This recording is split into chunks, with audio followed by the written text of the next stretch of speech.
Olá pessoal, todos bem? E aí, vamos falar de CPMI. CPMI do dia 8 de janeiro, chamado do Dia dos Atos Golpistas Antidemocráticos, o dia da invasão à sede dos três poderes, seja lá como você chama, agora nós temos uma CPMI. CPMI, professor Matheus Silveira, me diga, é diferente de CPI? É e não é. Por quê? Ora, porque CPMI tem uma letra a mais, M, né? Por que essa letra a mais? Porque ela é mista. Como assim mista?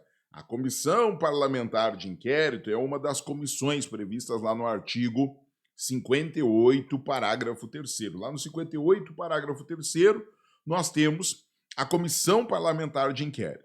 Quando a gente chama essa Comissão Parlamentar de Inquérito de Comissão Parlamentar Mista de Inquérito, é porque ela não é composta só ou por membros do Senado ou por membros da Câmara. É composta por os dois, ou seja, tanto membros da Câmara quanto membros do Senado estão participando dela. Por quê? Porque foi realizada uma colheita de assinaturas, certo?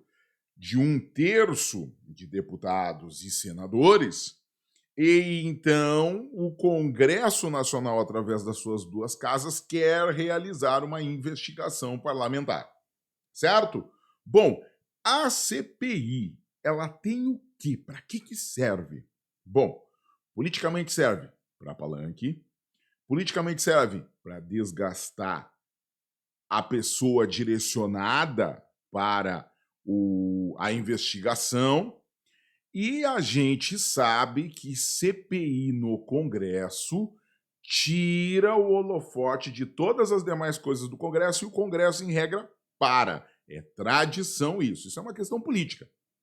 Por isso que governantes não gostam muito de CPI, certo? Nenhum. Se for pegar todos os governos últimos, se for uma CPI que vai ter baderna, bagunça, agito, vai trazer os holofotes da imprensa, os governantes não gostam. Por quê? Porque quem está no governo quer tocar as suas coisas e precisa do parlamento para tocar as suas coisas e não consegue. Bom, tirado essa questão, o que a gente tem de CPI? O que nós temos aí? Bom, a CPI, a Comissão Parlamentar de Inquérito, ela terá poderes de investigação próprios das autoridades judiciais, esse é o primeiro ponto, tá? E ela é feita a partir de um requerimento de 1/3 dos membros, certo? Da Câmara e do Senado, para apurar, atenção, a CPI ou CPMI, no caso agora CPMI, apura fato determinado, ou seja, os fatos do dia 8 de janeiro, os fatos antidemocráticos do dia 8 de janeiro, que culminaram com a invasão do Congresso e a destruição de muita coisa no Congresso, a invasão do plenário do Supremo e a destruição de muita coisa no Supremo, e a invasão ao Palácio do Planalto, certo? Importante a gente lembrar isso. Foram atos completamente ilegais, completamente antidemocráticos. Essa CPMI vai apurar esses fatos, a origem desses fatos, exatamente, certo? Analisando quem foi, quem ordenou, quem provocou exatamente esses atos antidemocráticos. Bom, CPMI tem prazo certo para iniciar e para acabar, certo? E suas conclusões, as conclusões da CPMI, que são feitas num relatório que é votado pela comissão, tá?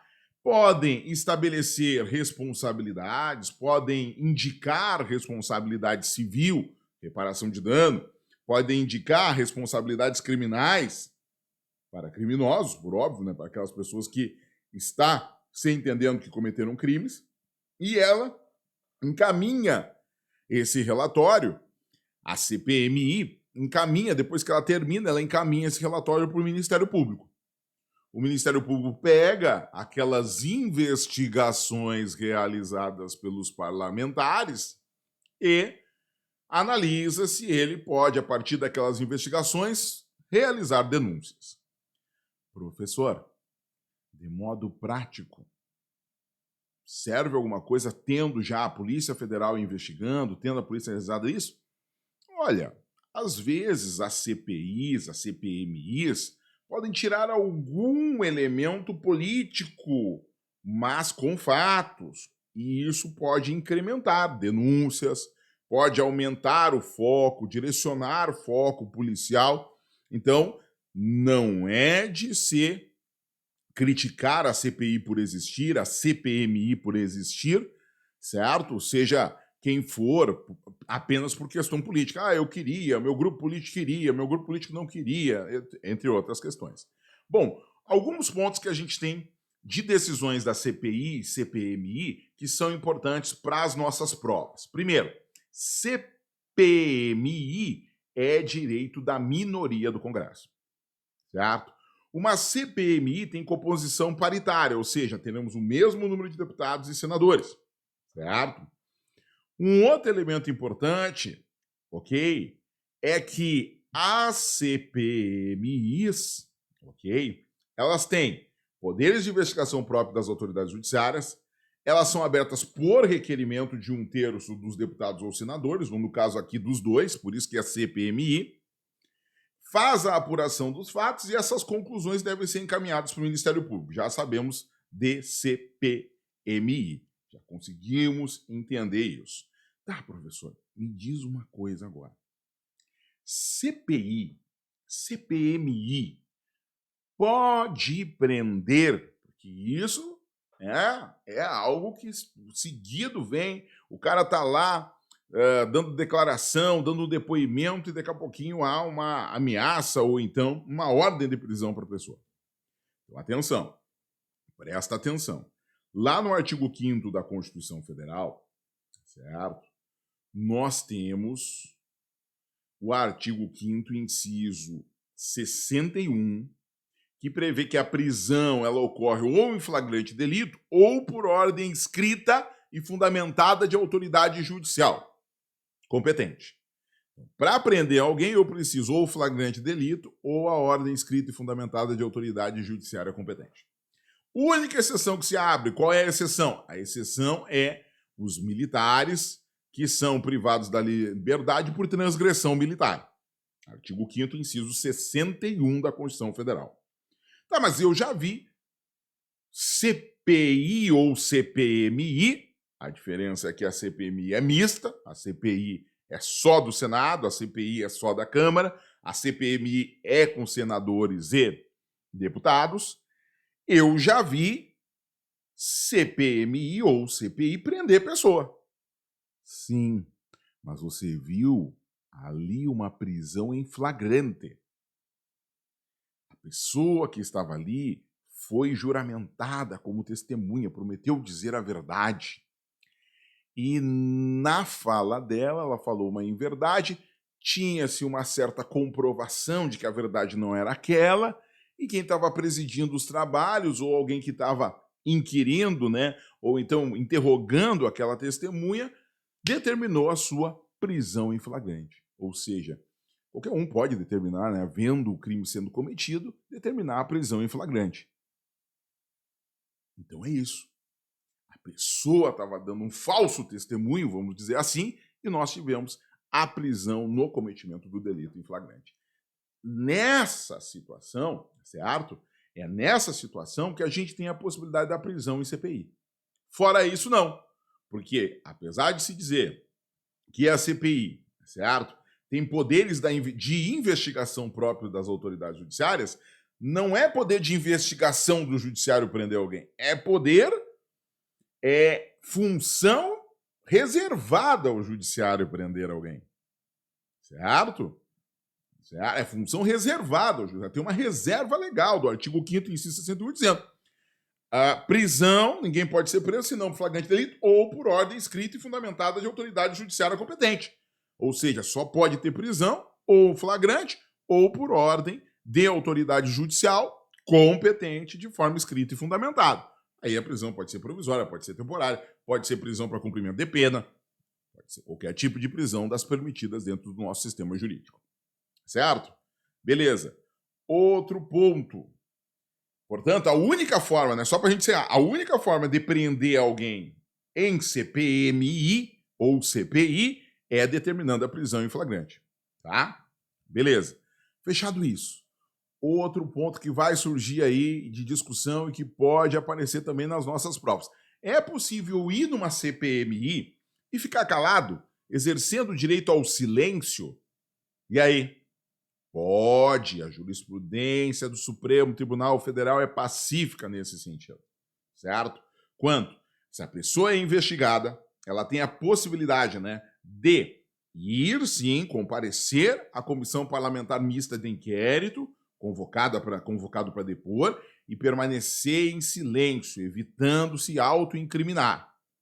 Ou então, colaborar com o que for possível e quando entender que é uma situação que queiram lhe autoincriminar ou que estão querendo lhe pegar ou incriminar sobre algo, permanecer em silêncio e calar-se na quanto àquela pergunta a realizar. E vejam, você leigo aí, você acha que se o cara fica em silêncio depois que ele é perguntado, ele tem culpa no cartório. Você acha isso? Com certeza você acha isso. Mas não é isso. Não é isso. O direito ao silêncio não incrimina ninguém. O direito ao silêncio é um direito de defesa. O direito ao silêncio para nós, profissionais do direito, não significa que a pessoa tem culpa no cartório. Significa que ela não quer produzir nenhum elemento contra ela. E que ela não quer se manifestar naquele momento. E é possível isso? Sim, é possível. Ela pode se reservar a falar em juízo. Com certeza, a partir da tese que vai ser formada por seus advogados. E isso vai representar alguma coisa contra ela? Nada. Nada. É na casa da vizinha, lá na tia, lá, certo? Na avó, que você acha que ficou calado, tem culpa no cartório. Não, isso é diz que me diz, que isso é conversinha de compadre, de comadre. Aqui no direito, não. Aqui nós estamos falando do exercício do direito de defesa. Certo? Beleza? Então, é assegurado à pessoa se manter em silêncio para não se autoincriminar ou, de acordo com alguma indicação do seu advogado, se manter em silêncio. Certo? Beleza. Outro ponto. A CPMI, por autoridade própria, claro, sempre com uma decisão fundamentada e motivada, igual às autoridades judiciais. CPMI poderá quebrar sigilo bancário. CPMI poderá quebrar sigilo de dados telefônicos, ou seja, para quem ligou, não o sigilo das comunicações, que seria a escuta telefônica, mas quebrar o sigilo dos dados, ter acesso àquela conta detalhada de telefone, sim. CPMI pode ter acesso à quebra do sigilo fiscal. E é aqui que vem alguns elementos. A quebra desses sigilos, a análise com maior acuidade por um monte de pessoas pode criar algum ou verificar alguns detalhes que talvez a investigação policial não tenha se atido. Por quê? Porque a investigação policial, no caso dos atos do dia 8 de janeiro, é enorme. Estamos falando de centenas de pessoas, quase milhares. Só as pessoas que ficaram presas, né, passaram das 1.000 pessoas. E agora foram sendo liberadas, né? Certo? Hoje nós não temos todo esse número de pessoas presas, mas cumprindo diversas medidas restritivas. Então, um olhar específico a alguns políticos, a algumas questões nesse sentido, pode ser que na CPMI seja efetivo. Certo? Então, esse é um ponto bem interessante da CPMI. Beleza? Bom, finalizando. CPMI é positiva ou é negativa, professor? O que você acha? Não tenho a menor ideia. Nós vamos ter que ver ao longo dos trabalhos. Claro que a gente vai ter as paixões políticas, você vai ser apaixonado politicamente por alguém, vai achar que todo mundo do lado que você apoia tem razão, os que não apoiam o teu lado vão achar que não tem razão, vão achar que os outros estão certos, mas uma coisa a gente tem que trazer. A gente, primeiro, não pode aprovar esses atos absurdos que ocorreram no dia 8, ok? Nós não podemos achar isso normal. Nós não podemos criar alguma desculpa para dizer mas tinha gente de esquerda e direita fazendo esses atos. Bom, se tinha gente, todos têm que ser punidos, porque todos são criminosos. Cuidado para não cair numa armadilha para daqui a pouquinho você estar apoiando esses atos absurdos que ocorreram no dia 8 de janeiro. Certo? Por quê? Nós temos que buscar sempre aprimorarmos a democracia.